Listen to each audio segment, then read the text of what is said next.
This is just a sample of the audiobook. To get the complete audiobook, access the link posted in the first comment.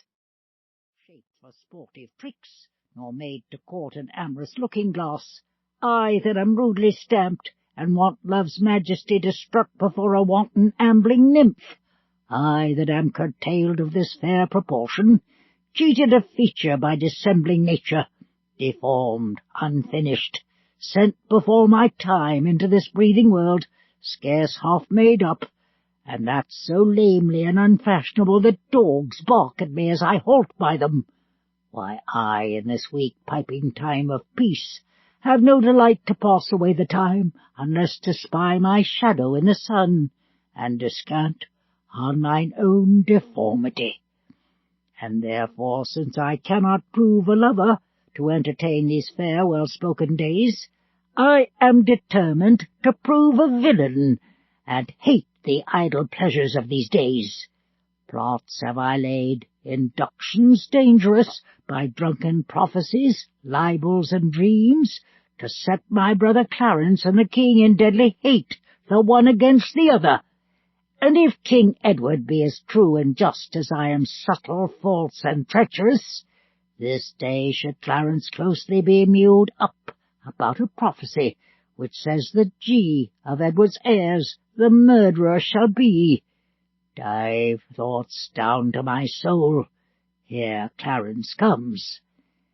Enter Clarence, guarded, and Brackenbury. Brother, good day.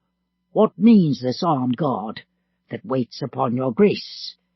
Clarence, his majesty, tendering my person's safety, hath appointed this conduct to convey me to the Tower. Gloucester, upon what cause? Clarence, because my name is George. Gloucester, alack, my lord, that fault is none of yours. He should for that commit your godfathers. Oh, belike his majesty hath some intent that you shall be new christened in the Tower. But what's the matter, Clarence? May I know? Clarence, yea, Richard, when I know, for I protest as yet I do not. But as I can learn, he hearkens after prophecies and dreams, and from the cross-row plucks the letter G, and says a wizard told him that by G his issue disinherited should be. And for my name of George begins with G, it follows in his thought that I am he. These, as I learn, and such like toys as these, have moved his highness to commit me now. Gloucester, why, this it is when men are ruled by women. 'Tis not the king that sends you to the Tower. My Lady Grey, his wife, Clarence, 'tis she that tempers him to this extremity. Was it not she and that good man of worship, Anthony Woodville, her brother there, that made him send Lord Hastings to the Tower, from whence this present day he is delivered? We are not safe, Clarence, we are not safe. Clarence, by heaven, I think there's no man is secure, but the Queen's kindred and night-walking heralds, that trudge betwixt the king and Mistress Shaw. Heard ye not what a humble suppliant Lord Hastings was to her for his delivery? Gloucester, humbly complaining to her deity, got my Lord Chamberlain his liberty. I'll tell you what, I think it is our way, if we will keep in favour with the king, to be her men and wear her livery, the jealous overworn widow and herself, since that our brother dubbed them gentlewomen, are mighty gossips in this monarchy. Brackenbury, I beseech your graces both to pardon me.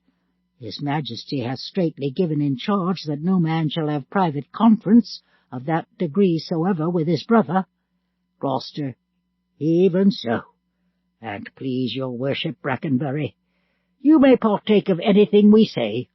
We speak no treason, man. We say the king is wise and virtuous, and his noble queen well struck in years, fair and not jealous. We say that Shaw's wife hath a pretty foot, a cherry lip, a bonny eye, a passing pleasing tongue, and that the queen's kindred are made gentlefolks. How say you, sir? Can you deny all this? Brackenbury, with this, my lord, myself have naught to do. Gloucester, naught to do with Mistress Shaw?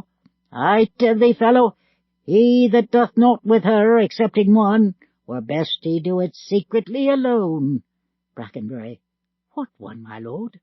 Gloucester. Her husband, knave. Wouldst thou betray me?